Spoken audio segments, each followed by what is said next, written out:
Hey guys, good morning, welcome back to my channel. আশা করি তোমরা সকলে ভালো আছো আর আমি ভীষণ ভালো আছি। তো চলো আবার একটা interesting new mini blog video নিয়ে চলে আসলাম। আর আজকের ভিডিওর টাইটেল দেখে বুঝতে পেরেছো যে কেমন হতে চলেছে ভিডিওটা। সকালের ব্রেকফাস্ট করেছি, তারপরে একটু বিজি ছিলাম বলে ভিডিওটা অন করতে পারিনি। একদম দুপুরে খাবার টাইমে ভিডিওটা নিয়ে চলে আসলাম। আর আজকে দেখো মা কি রান্না করেছে সেটা তোমাদেরকে দেখাচ্ছি। আর এই যে সর্ষা পেঁয়াজ দেখছো, এগুলো আমি কেটেছি কিন্তু।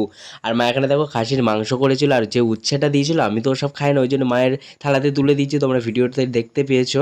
আর এখানে দেখো আজকের মাংসটা না পুরো পুচকে পুচকে মতো, কেন জানি না সয়াবিনের মতো পিস করে দিয়েছে।